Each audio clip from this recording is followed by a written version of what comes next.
Heading लिखो भैया आप लोग।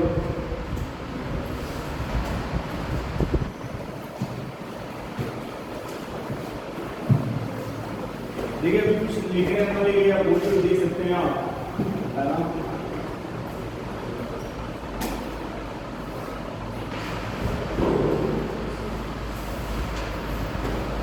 ये क्या लिखा है आपका? Inorganic chemistry. बोलिए भाई। पहले क्लास में आप आए होंगे, हमने पूरा का पूरा केमिस्ट्री का चैप्टर का नाम लिखा हुआ था, लेकिन अब हम फिलहाल किसकी लिखेंगे? वैसे इनऑर्गेनिक में देखिए इसमें कैसे हम लोग पढ़ेंगे वो देखिए। फिर पहले अच्छा ये भी देखिए, अच्छा हुआ कि हम आपको पूरा का पूरा सेटअप भी बता देंगे कैसे पढ़ना है, क्या पढ़ना है, ठीक है। हाँ भाई, ये आप लोग नेगेटिव में सोचिएगा। जैसे पहले हम से पढ़ेंगे जनरल इनऑर्गेनिक केमिस्ट्री।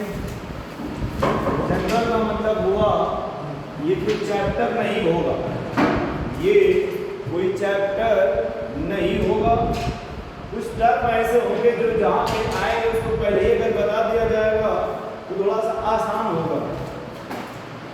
जनरल पढ़ेंगे, उसके बाद हम इसमें पढ़ेंगे पहला चैप्टर है आपका पीरियोडिक टेबल, दूसरा आपका है केमिकल बॉन्डिंग।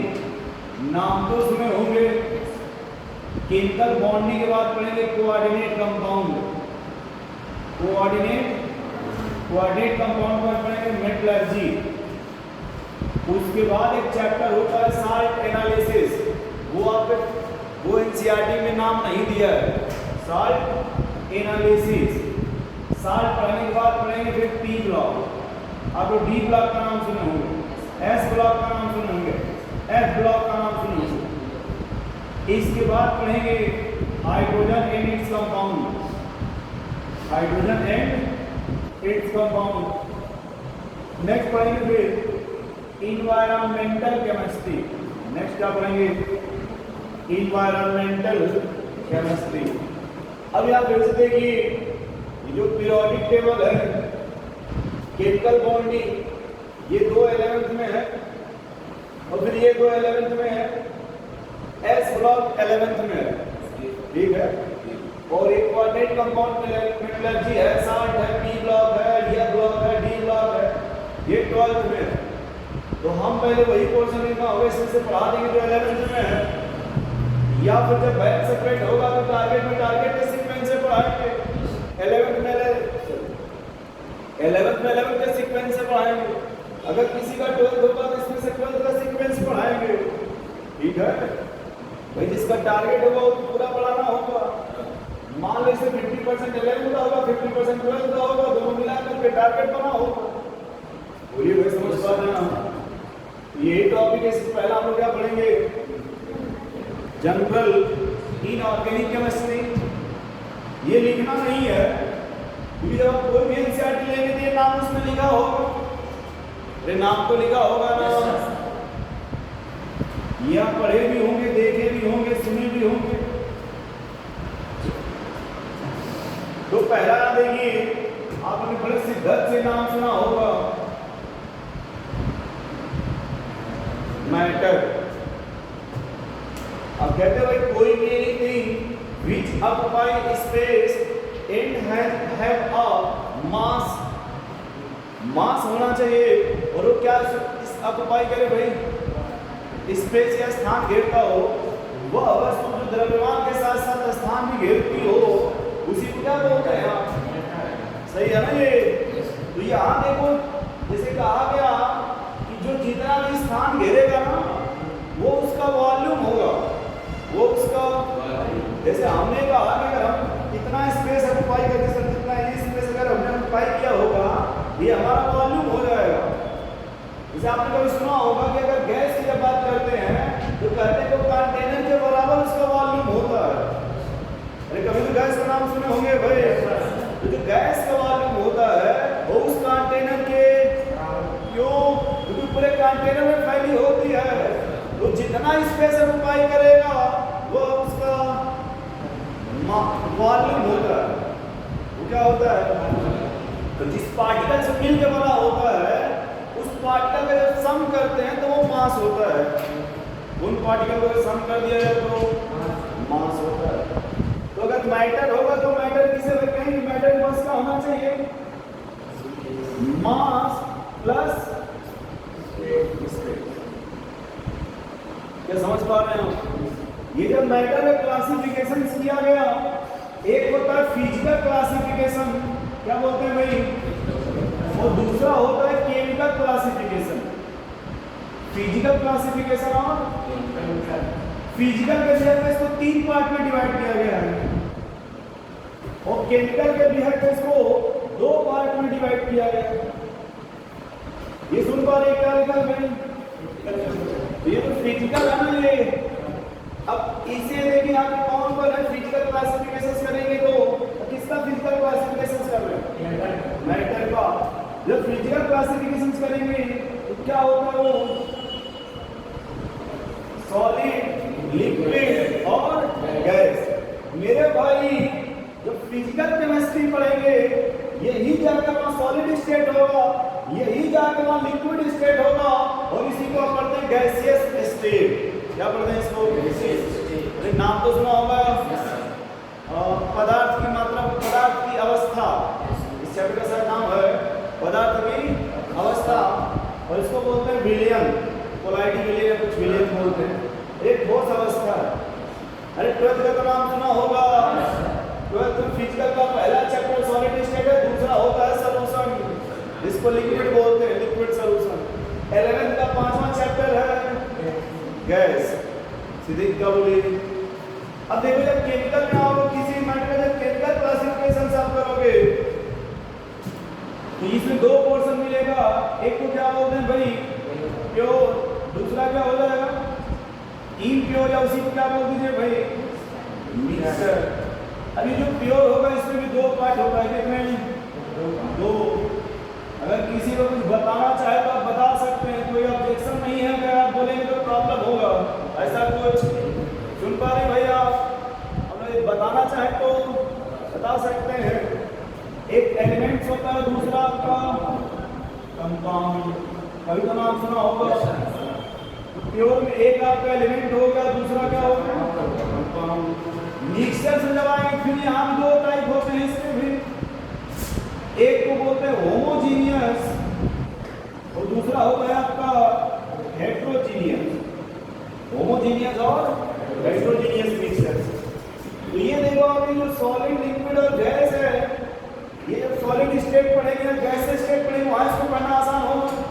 बस एक बार जान जाइए कि मैटर में कितने होते हैं भाई?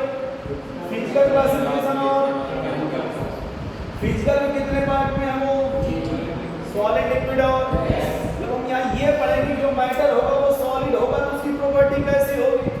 अगर वो मैटर लिक्विड है तो उसकी प्रॉपर्टी क्या है? या अगर वो गैस है तो उसकी प्रॉपर्टी क्या होगा? या अगर वो मैटर देखेगा केमिकल के रिस्पेक्ट में तो प्योर होगा, या फिर अगर प्योर होगा तो एलिमेंट। और एलिमेंट बताना चाहते हैं क्या होता है?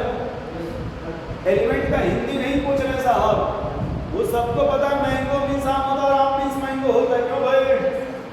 अब कोई कहे आम क्या है, कहेंगे मैंगो। मैंगो क्या है? आम नहीं साहब। यदि एलिमेंट्स होगा क्या होगा? ये मेडअप ऑफ, मेडअप समझते हैं? Made up of same type of,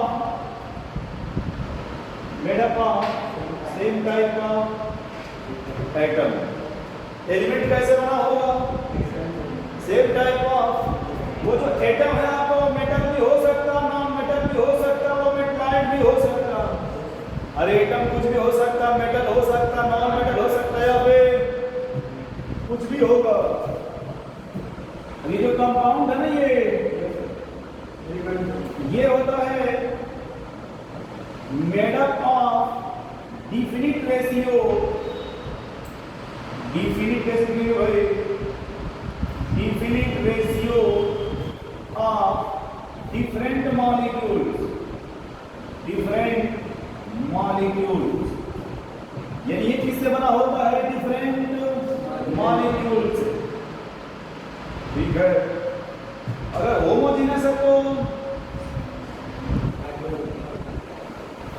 कह सकते, होमोजीनियस तो नहीं कह सकते आप, यूनिफॉर्म कंपोजिशन।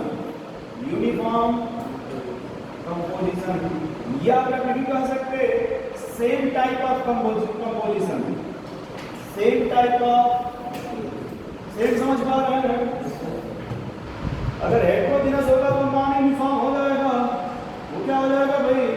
नॉन यूनिफॉर्म, या उसी बोल सकते हैं आप डिफरेंट टाइप ऑफ मिक्सर्स। लेकिन जो डिफरेंट ना कह करके आप नॉन यूनिफॉर्म ही कहिए, ठीक है? अब देखिए थोड़ा समझाते हैं इसमें। क्या आपने कि एलिमेंट किससे बना होता है? सेम टाइप ऑफ, जैसे आप किसी भी एटम का नाम बताइए, चलिए हीलियम, और चलिए समझिए कार्बन का नाम सुना है आपको? अब सुनिए, ये हीलियम हो तो हीलियम नोबल गैस होता है, और नोबल गैस किसी से बॉन्ड नहीं बनाता, वो जब भी मिलेगा तो इसी फॉर्म में मिलेगा। लेकिन कार्बन एक दूसरे से जुड़ सकता है, glucose, sucrose, maltose, lactose, diamond, graphite, buckminster, फुडिंग्स, ये सब बना सकता है ना। अगर कार्बन सेम टाइप का देखिए, जैसे C2 बना सकता, C4 बना सकता, C6 बना सकता, C8 बना सकता, C10 बना सकता, समझ पा रहे हैं आप लोग? अब यहाँ पूछा जाएगा C2 क्या है, C2 क्या हो जाएगा आपका? एलिमेंट हो जाएगा। और किससे मिलकर बना C2? कार्बन से। जब मोर देन वन कार्बन है ना, ओनली द कार्बन है, only one type of atom है, only one type of atom है, तो उसका नाम क्या होगा? जैसे आपने इसका नाम सुना होगा फास्फोरस, ये क्या हो गया? कितने फास्फोरस हो गए? अब ये देखिए, ये जो फास्फोरस आपका हो, लेकिन ये जो फास्फोरस है आपका, जैसे आपने सल्फर का नाम सुना हो, हमें सल्फर क्या है, लेकिन अगर इसी सल्फर को लिख दिया जाए तब ये क्या हो जाएगा? ये समझ पा रहे हैं? बोलिए भाई, क्या हो गया भाई आपको? चलिए एलिमेंट समझ गया आपको? अब ये क्या लिखा है? कंपाउंड किससे बनता है? मॉलिक्यूल से ना। अब देखो मॉलिक्यूल्स कैसे बनता है? एटम के कॉम्बिनेशन से। हेलो, एटम प्लस एटम मिलेगा तभी मॉलिक्यूल बनेगा ना। जैसे हमने कह दिया H2, क्या कह दिया? H प्लस H मिलेगा ना। अब इसको आप मॉलिक्यूल भी बोल सकते हैं, और क्या बोल सकते हैं आप? सॉरी, और भी क्या बोल सकते हैं? अब जैसे मान लो ये क्या लिखा भाई? अब ये मिलेगा तो क्या बनेगा? ये मोर देन वन एटम हो गया ना। अगर मोर देन वन एटम है तो इसे क्या बोलेंगे? लेकिन अब इसे आप क्या नहीं बोल सकते, क्योंकि अलग अलग हो गया ना। बोलो भाई, एलिमेंट क्या है? कि स्पेशल केस होता है, जब सेम टाइप होगा तभी आप उसे एलिमेंट बोलेंगे, और मॉलिक्यूल्स में सेम से नहीं मतलब है। मोर देन वन एटम होना चाहिए, उसे क्या बोलेंगे? और एलिमेंट किसे बोलेंगे? यदि मॉलिक्यूल सेम टाइप का है, कैसा है, तब उसको क्या बोल सकते हैं आप? एलिमेंट।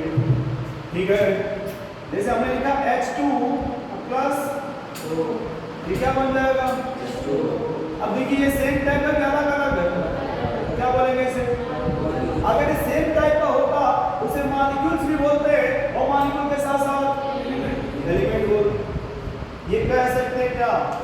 सर जी, all elements are, but all molecules are not element। क्या सभी मॉलिक्यूल एलिमेंट होगा? लेकिन जितने भी एलिमेंट होंगे वो सभी के सभी क्या होंगे? क्या इतना सुन पा रहे भाई? अब ये क्या लिया है आपने?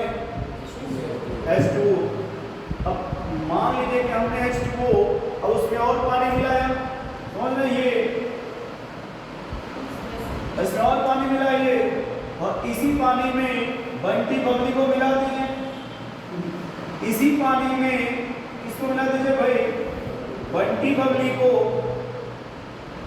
नाम तो सुनोगे ना कभी? अब ये जब ये बंटी बबली मिला देंगे तो सर जब ये क्या बन जाएगा? क्या हो गया ये? यदि कोई कैसे कंपाउंड है, तो यहाँ देखिए मॉलिक्यूल्स मिलकर बन रहा है ना ये।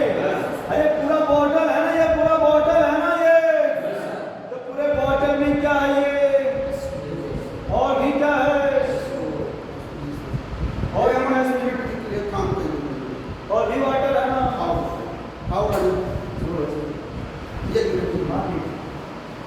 ये देखिए मोर देन वन मॉलिक्यूल्स है ना, जब मोर देन वन मॉलिक्यूल्स है उसी को क्या बोलते हैं, कंपाउंड।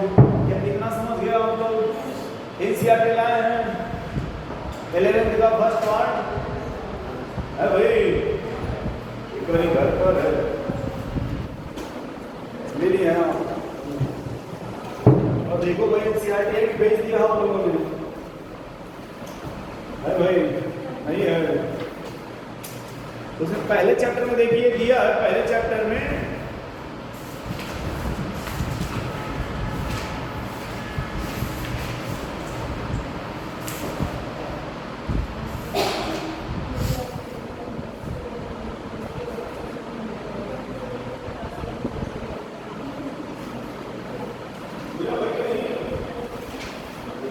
ये एनसीईआरटी पहले चैप्टर में आ जाओ भाई, पहले फर्स्ट चैप्टर में आ जाओ आप, पेज नंबर 4 है ना पेज नंबर। अब वहां देखो आप लिखा कहीं भी नेचर ऑफ मैटर, उसका लिखा भाई स्टेट ऑफ मैटर, पहले लिखा सॉलिड लिक्विड गैस, चलिए उसके बाद लिखा क्लासिफिकेशन ऑफ मैटर, बोलो भाई तो क्लासिफिकेशन लिखा देखिए मिक्सचर और प्योर सब्सटेंस। अब देखिए प्योर सब्सटेंस और मिक्सचर में देखिए मिक्सचर होमोजेनस और हेटेरोजेनस लिखा है, और प्योर सब्सटेंस देखो एलिमेंट और कंपाउंड लिखा है। प्योर सब्सटेंस मिला भाई, तो प्योर सब्सटेंस देखिए एलिमेंट और कंपाउंड लिखा है आपका। चलिए आगे थोड़ा सा पढ़े, आगे देखिए वो रेड है, ग्रीन है, येलो कलर लेके दिखाया है। Atom of different element and atom of hydrogen, another atom of hydrogen, a molecule of hydrogen। अरे भाई वो नहीं बॉक्स है जो बॉल बना है बॉल, अरे पेज पलटो भाई, पेज नंबर 6 मिला। दूसरा चीज लिखा है atom of oxygen, an atom of oxygen, a molecule of oxygen, बोलिए भाई। उसके बाद देखिए क्या लिखा है, when two या more atom of different element combine together in a definite ratio। Different का मतलब होता है यदि हमने ये क्या लिखा भाई, तो ये जब भी बनेगा तो H2 प्लस हाफ O2, इसी रेशियो में बनता है ना वाटर, जैसे 2 हाइड्रोजन होगा और 1 ऑक्सीजन होगा, यही रेशियो है ना, ये जब भी बनेगा वाटर तो इसी को बोलते हैं डिफरेंट रेशियो। डिफरेंट मींस यही रेशियो फिक्स होगा, चाहे जितना भी बनाएंगे भाई 2 से मल्टीप्लाई करिए, सब में 2 से मल्टीप्लाई हो, आप 3 से मल्टीप्लाई कर दीजिए, 4 से मल्टीप्लाई करिए, ओवरऑल नेट जो आएगा वो यही रेशियो आएगा। अगर 2 एटम होंगे तो 1 एटम होगा, यदि ये 1 मोल होगा तो हाफ मोल होगा। बहुत बार बड़ी डिफरेंस का मतलब। चलो तो उसके बाद देखिए लिखा हुआ 1.3 property of matter and there measurement, molecular physical and chemical property. चलिए ठीक, वही हमने पढ़ा के हो गया इतना आपका, मेरे विचार को कर लीजिए भाई। देखिए इतना विश्वास रखिए, हम आपका कोई भी पेज नहीं आप छोड़ेंगे, ठीक है? कोशिश करेंगे पूरा एनसीईआरटी पढ़ाएंगे। चले आगे फिर, अब जैसे हमने ये आपको बता दिया, फिर आप भी कुछ घर पढ़ेंगे नहीं पढ़ेंगे एनसीईआरटी में। अरे अब तो विश्वास है किताब में दिया है, फिर ये सोच रहे हैं क्या लिखना है। चलो भैया थोड़ा आ गया, अब देखो यहाँ पे हेडिंग लिख लो, या फिर देखो एटॉमिसिटी लिख लो भाई, हेडिंग लिख लो फटाफट लिखो एटॉमिसिटी।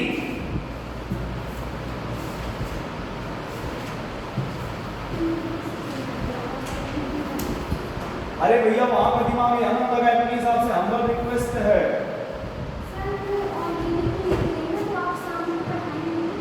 ये इनऑर्गेनिक है ना, ये इनऑर्गेनिक में लिखे, इस कॉपी की साइड से लिखे, इस साइड से कॉपी लिख दीजिए। अरे आप वो ये समझती हैं, हाँ ठीक है। अरे बीच से इस साइड से अच्छा रहेगा, क्योंकि मेन की कभी 2 पेज लगे 4 पेज लगे, है ना? हाँ इस साइड से लिखे सबसे अच्छा रहेगा। तो हेडिंग लिख लेना एटॉमिसिटी, एटॉमिसिटी। आपने देखा होगा जब भी एटॉमिसिटी को हम लोग अपने मन से रिप्रेजेंट करते हैं भाई, B से, है ना। अब देखो एटॉमिसिटी क्या होता है, नंबर ऑफ, ये total number of atom in one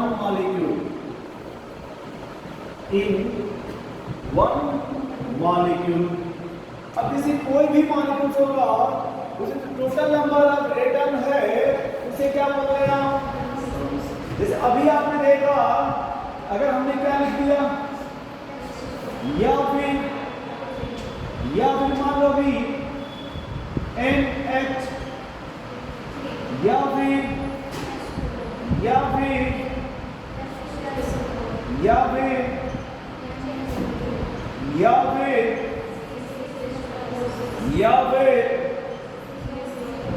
क्या कुछ समझ पा रहे हैं आप लोग, बोलो भैया। तो यहाँ देखो अगर एटॉमिसिटी की बात करते हैं ना मेरे भाई, ये कितने एटम से मिलके बना है, इसका एटॉमिसिटी कितना हो जाएगा, फिर ये कितने एटम से मिलके बना है, ये एटॉमिसिटी, इसमें बताइए नाइट्रोजन कितना है 1 और हाइड्रोजन कर सकते क्या, पहले 1 नाइट्रोजन है प्लस 3 हाइड्रोजन है, इसमें हाइड्रोजन कितना है, ऑक्सीजन कितना होगा, हाइड्रोजन कितना है, सल्फर, ऑक्सीजन, बोलो भाई, इसमें हाइड्रोजन, नाइट्रोजन, ऑक्सीजन ऐड करने पे यहाँ बताओ भाई, कार्बन, हाइड्रोजन, कार्बन, ऑक्सीजन, ये कैल्शियम, कार्बन, ऑक्सीजन, टोटल। ये समझ पा रहे हैं आप, बोलिए भाई। ये एटॉमिसिटी का मैटर है, total number of atom in one. अब जैसे इसमें भी एक मॉलिक्यूल आप सेलेक्ट कीजिए, ओजोन, यही बोला ना आपने, ओजोन। देखो अब यदि हमने ये 1 मॉलिक्यूल लिया, कितना 1 मॉलिक्यूल ऑफ, इसका एटॉमिसिटी कितना है, अब कोई कहेगा सर ये तो एटॉमिसिटी कितना है, इसी को क्या मान लीजिए, बी मान लेते भाई, यही ना एटॉमिसिटी है। अब हम इसको कहते हैं 10 मॉलिक्यूल कितना, क्या 10 इंटू बी कर देंगे, अरे बी कितना है, कोई कहता 100 मॉलिक्यूल, 100 मॉलिक्यूल्स में 100 इंटू, बोलो भाई। अब कोई कह रहा है, तुमको सुनो यार, कोई कह रहा है मेरे भैया, कोई कह रहा है कि मान लो 6 इंटू 10 का 24 मॉलिक्यूल से कितना, इतने मॉलिक्यूल से बताना है। आपको सर हम कुछ नहीं जानते, b इंटू 6 इंटू 10 के पावर, अब एक मॉलिक्यूल में कितना है, आप जितने भी मॉलिक्यूल दे देंगे उसी से मल्टीप्लाई कर देंगे ना, बोलो भाई। अब हमने कहा इसी को ऐसे ना कि हमने कहा तब 1 मोल में कितना होगा, कितने में, आपको सर मान लो अगर ये 1 मॉलिक्यूल है, 1 मॉलिक्यूल तब कितने एटम थे, अगर 1 मोल होगा, 1 मोल ऑफ क्या है, ये तो अभी हो जाएगा 3 मोल ऑफ, ये तो मॉलिक्यूल है ना, एक मॉलिक्यूल में 3 एटम हो रहे थे ना, एक मोल होगा तो 3 मोल हो जाएगा, एक 1 मॉलिक्यूल्स में 3 एटम है ना, अब ये 1 मोल मॉलिक्यूल्स है ना, यदि 1 मोल मॉलिक्यूल्स होगा तो 3 मोल होगा, अगर 2 मोल होगा तो 2 इंटू 3, या इसी लिख सकते क्या, b इंटू n मोल, बोलो यस सर, बोलो। अब कहते सर आप इसी का नंबर बताओ, क्या बताओ भाई, नंबर, तो जब नंबर आप कहते इसी अवोगाड्रो नंबर से मल्टीप्लाई करते, ये अवोगाड्रो नंबर से क्या कर देते, इसी लिखते थे 1 इसी का लिख देते भाई, क्या समझ पा रहे हैं आप लोग, यस सर, बोलिए भाई। अरे कोई भी क्वेश्चन देगा अगर हमसे कहता है वो 10 मोल में बताओ, 20 मोल बताओ, 50 मोल में बताओ, तो हम कुछ नहीं करें, नंबर अगर पूछेगा अवोगाड्रो नंबर से मल्टीप्लाई करो और उसमें क्या रहेगा, एटॉमिसिटी। खाना का नंबर ऑफ इलेक्ट्रॉन पूछा था आपने नाइट्रेट में और एल्युमिनियम में, याद करिए, पहले एल्युमिनियम का हमने लिखा था एटॉमिसिटी 10 इलेक्ट्रॉन था, अरे +3 था ना उसमें, और नंबर ऑफ मोल तो मास दिया था 81 ग्राम अपन 27 मोल आया था। ये अवोगाड्रो नंबर था ये में जो मल्टीप्लाई किए थे 3 और 10 ये आया था 2.4 हाँ 1.8 पर 25 ऐसे ही आंसर आया था। चलिए इस तरह थोड़ा आगे नोट करना हो तो नोट कर लीजिए इसको। एटॉमिसिटी क्या होता है याद रहेगा आज के बाद। ये इसलिए हमने बताया कि जो लोग लेट आए होंगे उनको भी समझ में आना। जैसे आपका छूटा था ना ये सरोज जी, आपका राकेश जी आपका भी छूटा था और नहीं भी छूटा होगा तो क्लियर तो हो जाएगा। अरे कम से कम टेंशन तो खत्म होगा ना एटॉमिसिटी का। बोलो भाई यस सर जल्दी लिखो।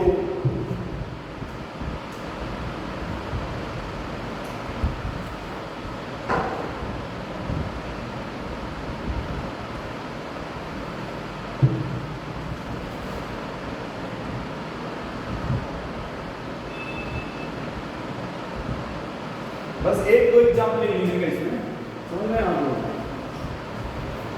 एक तो समझ जाएंगे आप उतना सफिशिएंट है। ठीक है, ये इसको लिखने का सेंस ये है कि आपने कहीं फेयर में लिखा होगा तो रिवाइज हो जाएगा आपको। समझ रहे हैं आप लोग। नेक्स्ट लिखिएगा कंपाउंड। अच्छा देखिए यहाँ पे क्या लिखिए कंपाउंड लिखिएगा मेड अप ऑफ 2 या more than 2 made up of 2 or more than 2 different type of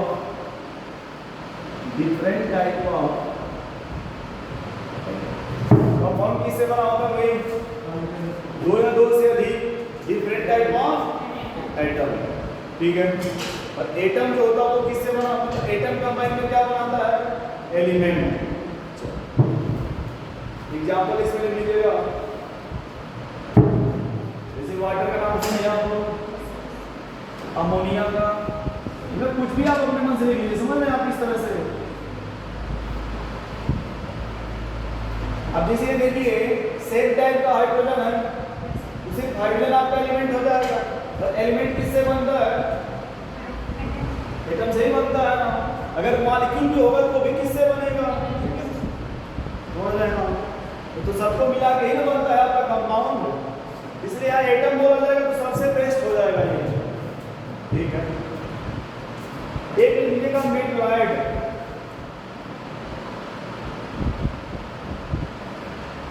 धातु तो सबसे धातु किसे बोलते हैं इंग्लिश में? धातु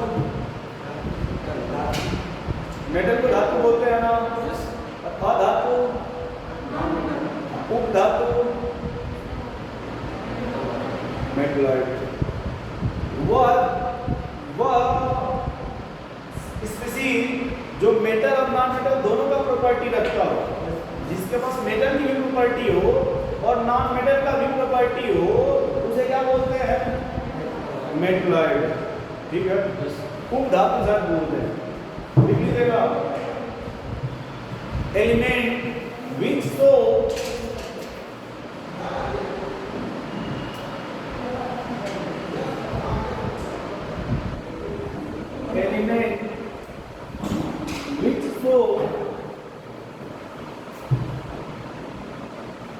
both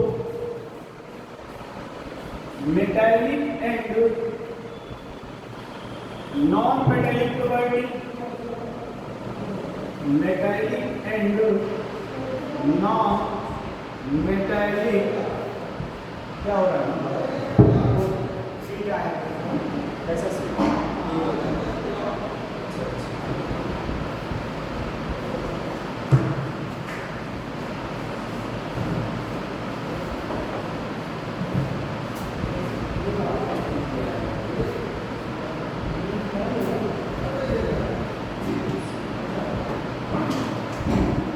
element which show both metal and non-metallic property। अब जैसे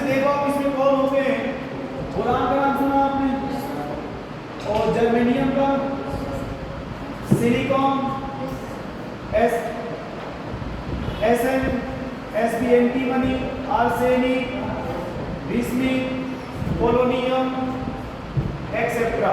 ये देखिए बता दिए क्या होते हैं। देखिए जब हम पी ब्लॉक बनाएंगे तो पी ब्लॉक जिसे बोरान पहला मेटल हो गया यहाँ पे, दूसरा जो इस ग्रुप में यहाँ आएंगे वो दोनों नॉन मेटल हो जाएंगे, तीसरा जो यहाँ पे आएंगे वो दोनों नॉन मेटल हो जाएंगे, चौथा जो यहाँ आएगा वो दो नॉन मेटल हो जाएगा। जैसे बोरान है यहाँ देखिए ये एल्यूमिनियम आएगा, सॉरी कार्बन आएगा, उसके नीचे नाइट्रोजन आएगा, नाइट्रोजन का क्या आएगा नहीं आएगा, सिलिकॉन आएगा, क्या आएगा सिलिकॉन देखिए आ गया, सिलिकॉन से जर्मेनियम आएगा, फिर इसका इधर देखिए नाइट्रोजन फास्फोरस आर्सेनिक आएगा, उसके नीचे एंटीमनी आएगा। ये भी छोड़ दिया ना बस, ये जो नाम लिखा है इसमें से मतलब जान लीजिए ये सब क्या बोलते भाई मेटलॉइड, इसको बनाएंगे ठीक है। ये जब पी ब्लॉक बताएंगे वहाँ फिर बनाएंगे। या फिर आपके एनसीईआरटी में पीरियोडिक टेबल क्या है, एनसीईआरटी है ना आपके पास, पेज नंबर 72 या 73 या 74 या 75, सीधे 70 पे चले जाओ, पेज नंबर 79 नई एनसीईआरटी में मिला 79। जी भाई उसमें देखिए आप यहाँ देखिए ये एनसीईआरटी देखिए यहाँ पे ये ऐसे ग्रे कलर में दिया, इस तरह से रेड टाइप ये बोरान में नहीं दिया है, इसलिए बोरान के साथ बोरान भी होगा। फिर देखिए सिलिकॉन दिया है, सिलिकॉन नीचे देखिए जर्मेनियम है, फिर देखिए दो उसके नीचे चला गया सामने देखिए आर्सेनिक एंटीमनी, फिर देखिए उसके फिर एक नीचे चला गया टेलुरियम और पोलोनियम, और फिर एस्टेटाइन आ गया आपका। ये जो बीच वाला है ना ये इन्हीं को क्या बोलते हैं मेटलॉइड। देखो भैया उधर दिया आपने, देखो ऐसे ये बोरान, फिर सिलिकॉन जर्मेनियम, सामने देखो फिर नीचे आ गए आर्सेनिक एंटीमनी, फिर देखो टेलुरियम पोलोनियम और फिर एस्टेटाइन। मिला भैया मन जी क्या? हाँ जी वही जो रेड कलर ना सीढ़ी की तरह बना हुआ है, जी स्लाइड, ये स्लाइडर बोल सकते हैं आप इसे। ये क्या है आपके मेटलॉइड है, आप चाहे आप इसको अंडरलाइन कर सकते हैं, सिर्फ नहीं भी करें कोई प्रॉब्लम नहीं, मत कीजिए अभी। आप जब ये पीरियोडिक टेबल हम पढ़ाएंगे तो यहाँ ये सब इसमें दिया हुआ है, बस एक बार इसको अगर थोड़ा भी अंडरलाइन करेंगे तो आप याद रहेगा कि सर ने कभी बोला था मेटलॉइड के बारे में, ठीक है। और मेटलॉइड उसे कहते हैं जिसके पास दोनों प्रॉपर्टी होगा, दोनों का मतलब मेटल का भी और नॉन मेटल का भी, ठीक है। नेक्स्ट लिखिएगा एलिमेंट। अभी देखा ना आपने एलिमेंट क्या होता है या वो किससे बना होता है, किस टाइप के एटम से, हाँ बस यही इंपॉर्टेंट है। एलिमेंट्स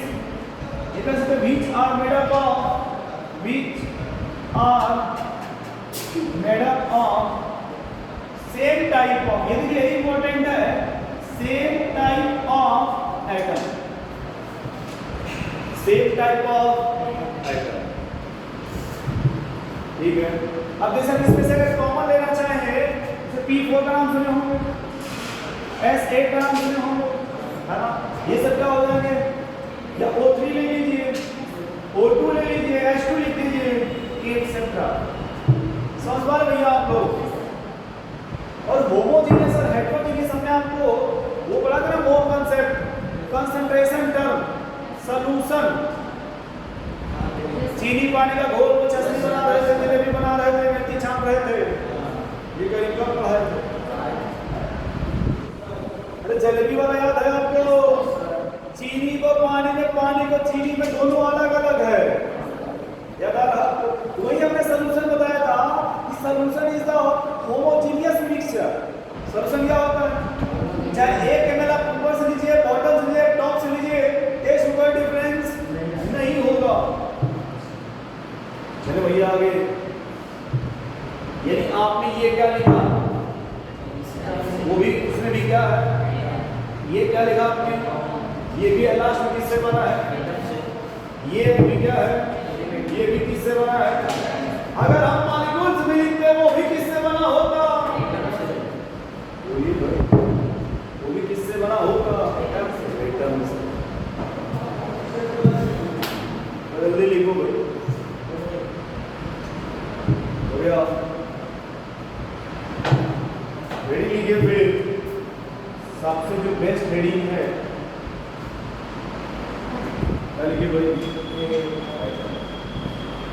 अच्छा, ये कभी आप सुने बायोलॉजी का नाम? उसमें अगर कोई भी ऑर्गन होगा वो किससे बना होगा भाई? ऑर्गन सिस्टम से। ऑर्गन सिस्टम किससे बनता है? टिश्यू से। और टिश्यू किससे बनता है? सेल से। सेल किससे बनता है?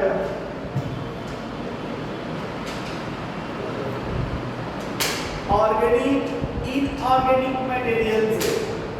ऑर्गेनिक और इनऑर्गेनिक मटेरियल से।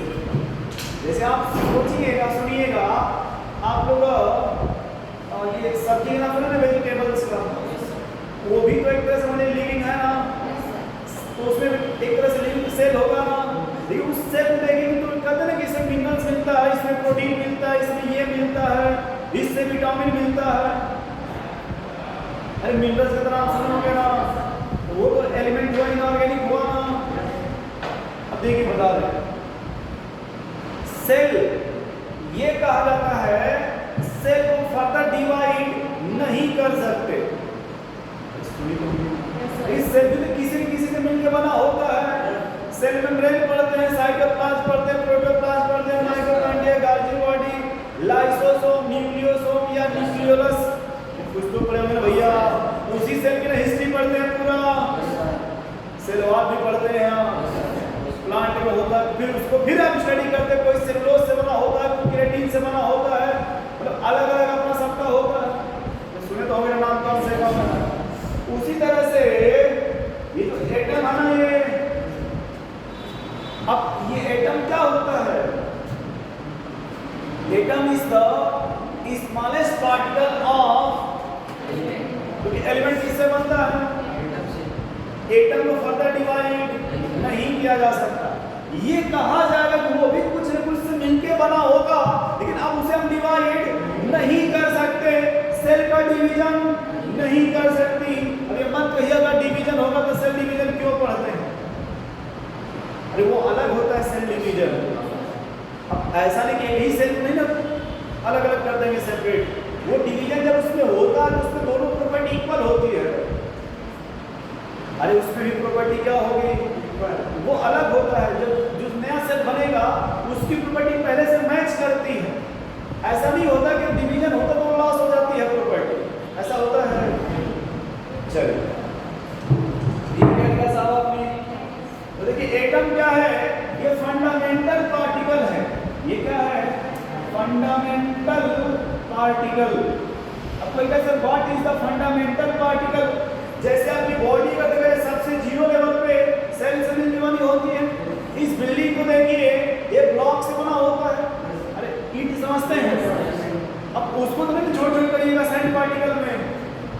अरे बिल्डिंग जो बना है, पूरे बिल्डिंग के रिस्पेक्ट में सोचिए, ईंट से ही बनाने की जोड़ जोड़ करती है।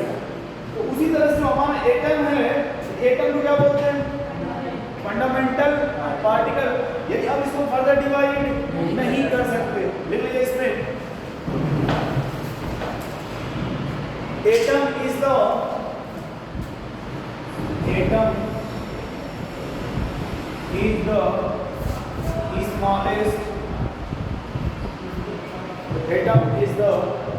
smallest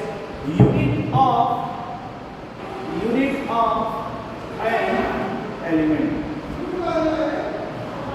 ये किसका स्मॉलेस्ट यूनिट है? एलिमेंट का। Atom is the smallest unit of. अच्छा आप इसमें स्मॉल, स्मॉलर, स्मॉलेस्ट, स्मॉल मतलब छोटा हो गया, स्मॉलर उससे छोटा हो गया, स्मॉलेस्ट सबसे छोटा। अब इसको फर्दर डिवाइड नहीं कर सकते। इधर दिखना मिटा दे, ऊपर मिटा दे। इसी में अगला पार्ट लिखेगा एटम में, लिखेगा maybe exist in free form, maybe exist in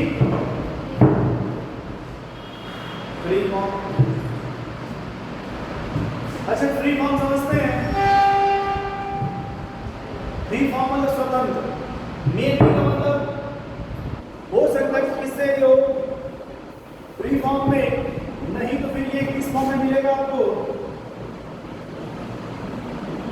combined form में। ये फ्री फॉर्म में एग्जिस्ट नहीं करता, ठीक है। मैक्सिमम किस में एग्जिस्ट करता है भाई? कंबाइंड फॉर्म में। देखिए एक ही पॉइंट इसको हम समझा के नहीं, क्यों ये लाइन हमने लिखा है, इसमें देखेंगे।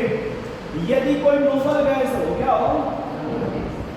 नोबल गैस जो भी होगा उसका ऑक्टेट कंप्लीट होता है, वो स्टेबल होता है, वो किसी से बॉन्ड बनाना। लेकिन अगर मान लो दूसरा आइटम है, मान लो कौन है वो, या फिर कौन है, इसका ऑक्टेट कंप्लीट नहीं होता, ये फ्री फॉर्म में एग्जिस्ट नहीं होता। ये जब भी होगा किसी न किसी के साथ कंबाइंड फॉर्म में होगा। ये जब भी होगा किसी न किसी के साथ कंबाइंड फॉर्म में होता है, क्योंकि ये फ्री फॉर्म में होता है। नोबल गैस है ना हीलियम, आराम से उल्टा हीलियम नोबल गैस है साहब, ये फ्री फॉर्म में एग्जिस्ट करेगा, बट ये दोनों फ्री फॉर्म में एग्जिस्ट, इसलिए कहा एटम में भी एग्जिस्ट इन फ्री फॉर्म या फिर कंबाइंड फॉर्म। वो हो सकता है फ्री फॉर्म में एग्जिस्ट करेगा, या हो सकता है नहीं भी करेगा। नहीं करेगा तो क्या करेगा? और जब कंबाइन करेगा तभी आपको क्या करते हो, रिएक्शंस पढ़ दिया, मॉलिक्यूल्स बनाते हैं। अगर वो कंबाइन नहीं करता तो मॉलिक्यूल्स नहीं बनता। अगर मैं लिखेगा कि जो भी एटम होगा, ठीक है, लिखिएगा participate in chemical reaction, participate in chemical reaction. Atom किसमें पार्टिसिपेट करेगा? केमिकल रिएक्शंस में।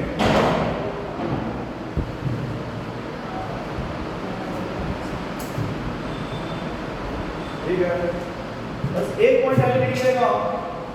एटम को क्या बोले आपको? फंडामेंटल, और ये जो है मेड अप ऑफ, ये नाम सुने आप लोग? एटम जिससे बना होता है। तो जब भी आप एटम की हिस्ट्री पढ़े, जब एटम की हिस्ट्री आप पढ़ेंगे तो उसमें कौन मिलेगा? या फिर या बट उसे हम डिवाइड, एटम को डिवाइड नहीं कर सकते। समझ पा रहे हैं? नोट करिए फटाफट भाई।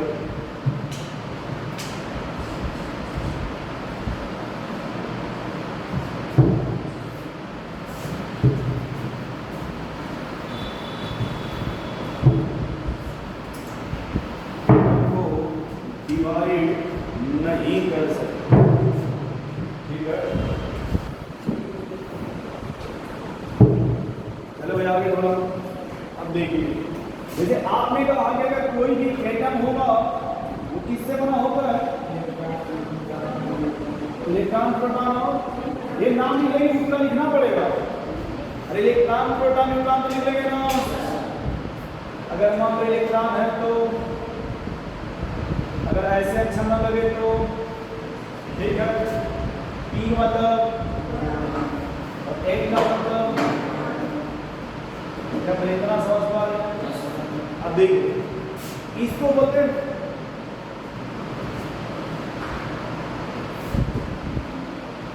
एटम को क्या बोलते हैं? फंडामेंटल पार्टिकल ना।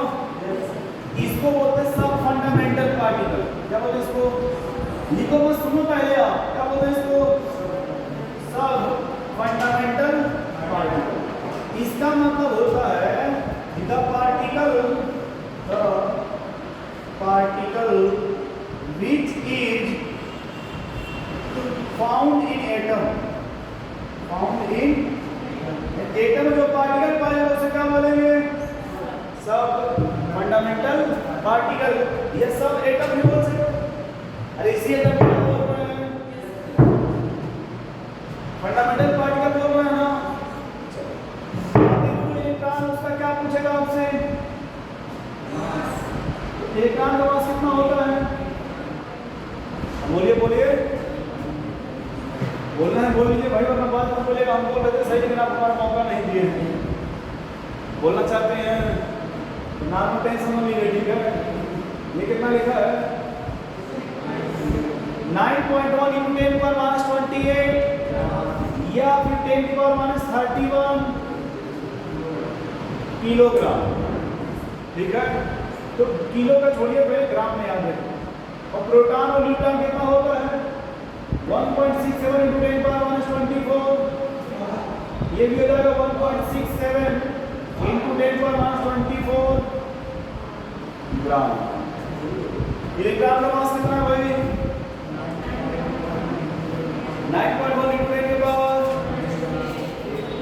10⁻20 और प्रोटॉन का 1.67 × 10⁻²4 और न्यूट्रॉन का। अब देखो आप थोड़ा सा बारीक में जब जाओगे यहाँ 2 रहेगा, क्या रहेगा, तो कहेंगे सर प्रोटॉन से न्यूट्रॉन का जो मास है थोड़ा सा ज्यादा, थोड़ा सा, बहुत नहीं। उसके बाद क्या आएगा, इलेक्ट्रॉन पे चार्ज होगा कैसा, चार्ज यानी कि चार्ज कैसा होता है, प्रोटॉन पे न्यूट्रॉन पे कोई चार्ज नहीं। अभी ये चार्ज होता है उसकी कुछ वैल्यू होती है, ये होता है 1.6 × 10⁻19, ये भी 1.6 × 10⁻19, इस पर कोई चार्ज नहीं होता।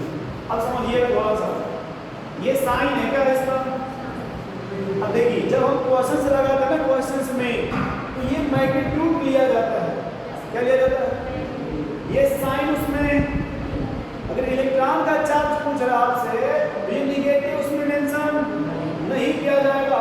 अगर प्रोटॉन का पूछा गया तो पॉजिटिव मेंशन नहीं किया जाएगा, सिर्फ ये जो मैग्नीट्यूड है ना ये उसको रिप्रेजेंट काउंट किया जाता है, इसको काउंट नहीं किया जाता।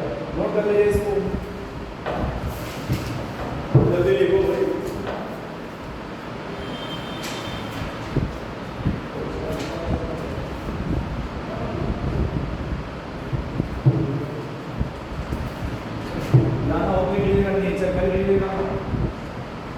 इसका स्वभाव कैसा होगा, इलेक्ट्रॉन का स्वभाव कैसा होता है, प्रोटॉन का स्वभाव, न्यूट्रॉन का नाम ही न्यूट्रॉन है, उसमें कोई स्वभाव नहीं होता। यदि कोई कहे ये कहाँ पाया जाता है, ये कहाँ, तो पाने के लिए प्रेजेंट।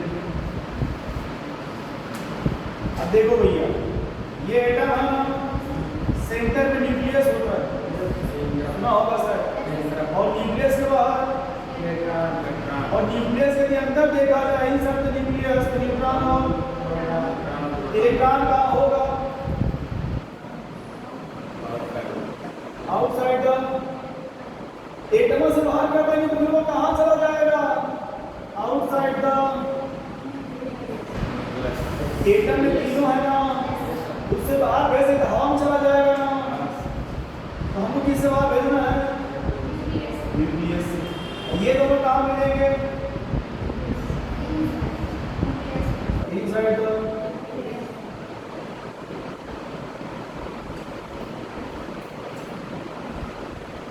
रावण का नाम सुनी है, रावण जी का नाम सुने होंगे ना। अब कहा जाए कि जो भगवान को जो बाण मारा था वो कहाँ था भाई, मारे थे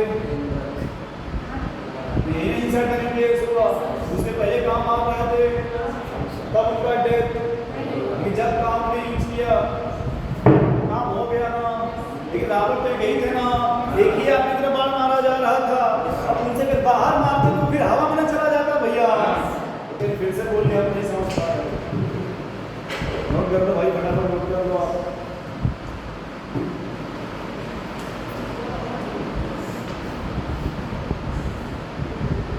हो गया,